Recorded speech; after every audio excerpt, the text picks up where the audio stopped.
Hello, it's Mr. Drake. I've got a book to share with you today, a book by Patricia Polacco called Welcome Comfort, a book that goes with the season that we're in, and a book that has not only wonderful illustrations, but it's a great story in the way that things come around to kind of where they begin. So as you listen to the story, see what you think and see if you can figure out what I mean when I say the story comes around to its beginning again. So Patricia Polacco's book, Welcome Comfort, she writes her stories and illustrates them. So let's get this set up, make sure we can see it well. Welcome Comfort.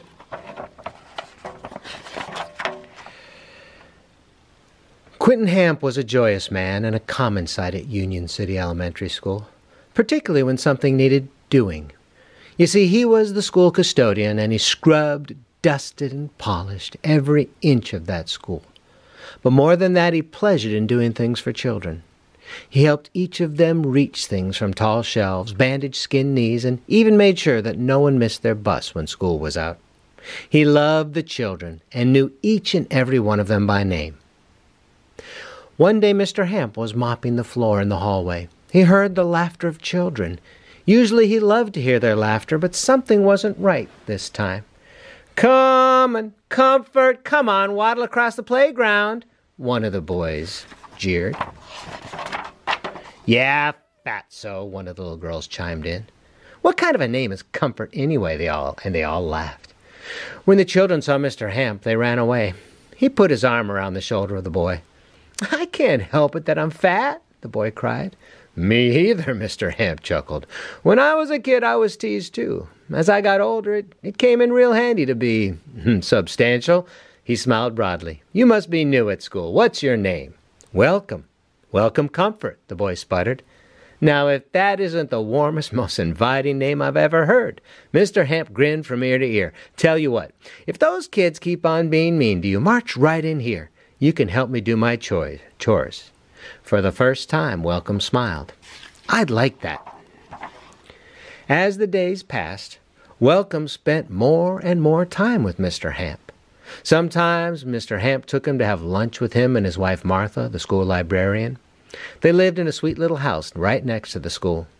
Welcome learned how to tie fishing flies with Quentin and how to make birdhouses. Welcome especially loved watching Quentin carve and whittle small toys out of wood. Martha sewed a shirt for Welcome just like Quentin's. Welcome, who moved from foster home to foster home and who had never knew his real parents, felt part of a family at long last. One winter day, when the children were being mean, Welcome ran into the school and found Mr. Hamp. He was his round, happy self, putting up Christmas decoration and lights. "Don't pay them any mind to them. Christmas is right around the corner, Welcome." Mr. Hamp smiled. "What's so great about Christmas?" Welcome said. "Why, boy, Christmas is the most wondrous time of the year." "It's never been wondrous for me." "What about family? What about presents? What about Santa?" "I don't have any family. And Santa, he's not even real." "He's real, all right," Mr. Hamp said. "Seeing is believing." Welcome looked sadly at the floor. "No, child. Believing is seeing," Mr. Hamp said with a warm smile. "I've moved around so much, even if Santa was real, he wouldn't know where to find me." "Child, he'll find you. Maybe he hasn't come because you haven't believed hard enough," Mr. Hamp said, as he gave the boy a wink. As Christmas approached, Welcome practiced believing. He wished he could spend Christmas with Martha and Quentin, but each Christmas Eve they went north. It was just something they did every Christmas, Quentin said. They promised to spend the day after Christmas with him. On the morning of Christmas Eve, Welcome helped them pack their truck to leave. "Remember what I said, kid. Believin' is seein'," Quentin called to him as they left. Welcome watched them drive down St. Joe Road until he couldn't see them anymore. That evening, Welcome could hear bells ringing downtown in Union City. He looked out his window and saw people scurrying about doing last-minute shopping. He missed Quentin, but he remembered his words. He was going to try to believe with all his heart that Santa would come. That night, Welcome drifted off to sleep. He'd wake up every once in a while and say, "There really is a Santa. There really is a Santa." But Santa didn't come. The hours passed. Santa didn't come. But sometime deep in the night, he was awakened out of a sound sleep. He sat straight up in bed. The room was full of light. He saw a huge man standing in the center of the light at the foot of his bed. He was wearing fur and velvet, bells and holly. He had a long, silky beard, and his face was shiny and bright. It was Santa. Santa laughed, and it sounded like merry bells ringing. But he said nothing to the boy. He extended his hand and pulled him from his bed, then helped the boy bundle himself up. And the next thing Welcome knew, they were on the roof of the house. Welcome didn't even know quite how they'd gotten there. Then his eyes found a beautifully carved sleigh and stomping, snorting, sleek reindeer. Santa nudged Welcome into the sleigh and then whistled to the deer. The sleigh jerked with a start, and they were heading right for the edge of the roof. Welcome covered his eyes. Surely they would fall over the edge, but instead they lifted up.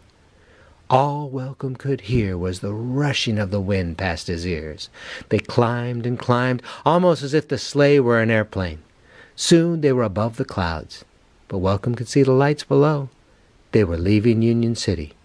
Welcome could hardly believe what was happening.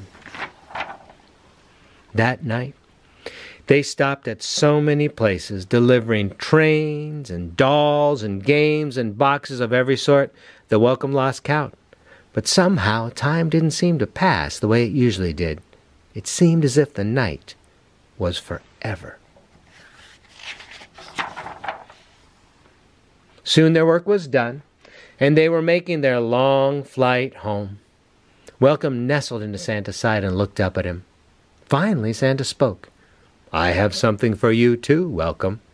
Santa pointed at a beautiful gold pin, shaped like a star that was pinned to his very own vest. Behind the star was the most beautiful and perfect sprig of holly that Welcome had ever seen. "This is yours," Santa said softly. Welcome looked at the pin as long as he could, but his eyelids got heavy, and he drifted off to sleep. The next thing Welcome knew, he was in his bed. His clothes were hung just where they always were. Oh no, he thought. It was all only a dream. Then he remembered the pin. If Santa really had been there, the pin would be here too. He looked everywhere, in his sheets, on the table, on the floor, but the pin was nowhere to be found. Now Welcome knew for sure that it had all been a dream. A wonderful dream, but a dream just the same. "How do you know that it was a dream?" Quentin asked when he and Martha came home. That was when Welcome discovered presents by the door, one of them a beautifully carved fish that Quentin had made out of wood. "I know," Welcome said. "I know." He didn't tell them about the pin.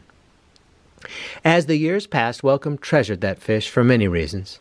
Certainly because it was the first Christmas gift from Quentin, and because it would always remind him of the Christmas of the wonderful dream. During the next years, Martha and Quentin were the next best thing to having parents. They were so proud when he graduated from high school, delighted when he got a job at the very same school where Quentin worked. They were especially happy when Welcome married a sweet girl from over Coldwater way, name of Ruby Jean. Quentin and Welcome were always together. They fished together, carved together, and just sat and watched the sunset together. Now at the school, Welcome grew to love all the kids almost as much as Quentin did, and Christmas became his most favored time of the year. He loved helping Quentin put decorations around the school, and especially loved telling children Christmas stories. Martha and Quentin still went up north alone for Christmas Eve. "It's just something we always do," Quentin still said. But Welcome and Ruby Jean spent every other moment of the season with them in front of their warm fireplace there in Union City. So there was always joy at Christmas time. But Welcome could never forget the pin. Then one year, just as Christmas vacation drew near, the principal announced that Mr. Hamp would be retiring, stepping down as superintendent of maintenance. And due to the recommendation of Mr. Hamp himself, Mr. Comfort will be taking his place. The school exploded into cheers. Can't think of anyone who deserves a job more than you, kid. Then Quentin added, by the way, Martha and I want you and Ruby Jean to come up north with us this Christmas Eve. Not only had Welcome gotten that wonderful promotion, Quentin and Martha had invited him and Ruby to be with them on Christmas Eve.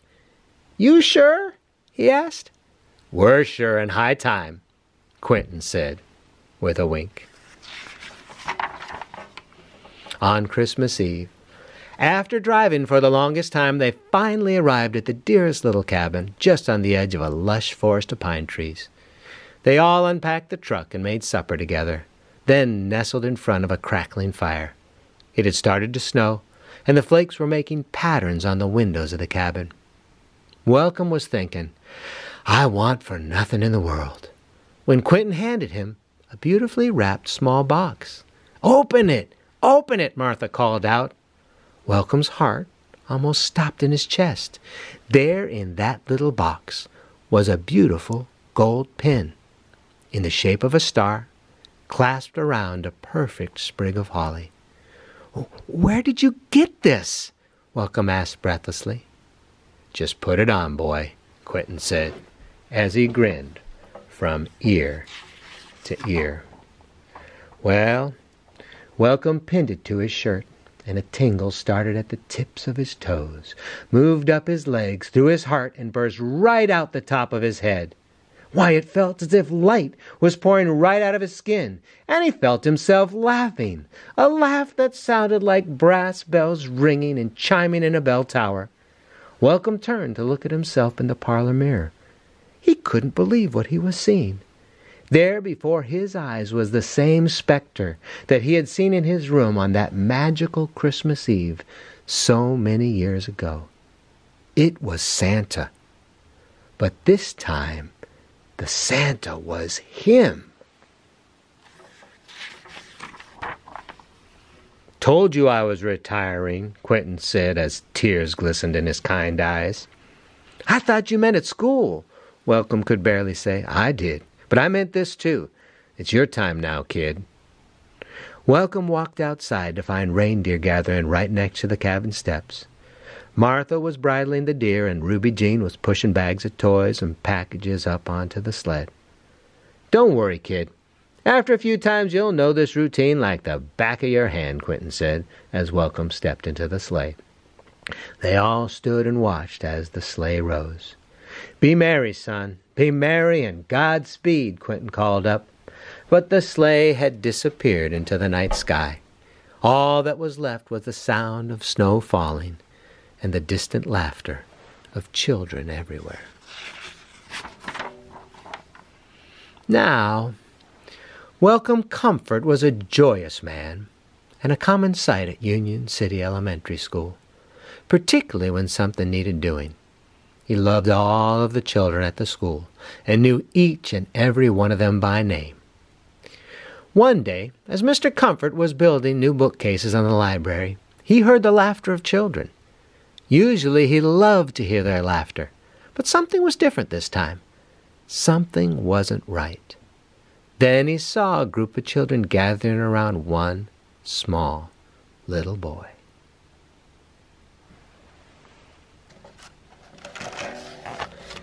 And that's the end of our story. I hope you enjoyed it. And I hope you can figure out what I mean when I say the story comes around in a full circle. Maybe talk with somebody you've watched this and listened to this story with. Talk with them about what you think comes around full circle and happened in this story. Thanks again for letting me share with you this wonderful story by Patricia Polacco. Welcome, Comfort.